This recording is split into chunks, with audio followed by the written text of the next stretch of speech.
यूनान कश्ती हादसे की बात करते हैं, जिसके बाद इमदादी कार्रवाइयाँ जारी हैं। समंदर से मजीद 3 लाशें निकाल ली गई हैं। मरने वाले कितने थे, ताहाल दुरुस्त तादाद मालूम नहीं हो सकी। लापता अफराद के अहले खाना अपने प्यारों की खैरियत के लिए फ़िक्रमंद हैं। DNA लेने का सिलसिला शुरू कर दिया गया है। यूनान में पाकिस्तानी सफ़ीर आफ्ताब कुरैशी कहते हैं कि DNA कलेक्शन सेंटर बना रहे हैं। मैयतें वतन ले जाने के लिए तमाम अखराजात हुकूमत खुद बर्दाश्त करेगी। मेयर कराची के इंतखाब की जंग, बोल ने फिर छोड़ दिया सबको पीछे।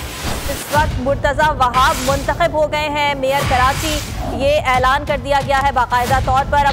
सहाफती रिवायत रखी बरकरार, बोल ने दिखाई सबसे बड़ी ट्रांसमिशन।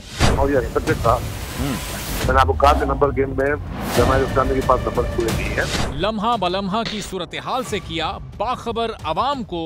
रेंजर्स के एहलकार और पुलिस के एहलकार हैं, वो हाई अलर्ट है और वो इस बात की कोशिश कर रहे हैं कि अब कोई नाखुशगवार वाक़या जो है वो रूनुमा ना हो सके, क्योंकि बोल है पाकिस्तान का नंबर 1 न्यूज चैनल। सब्सक्राइब करें और बेल दबाएं ताकि कोई खबर रह न जाए।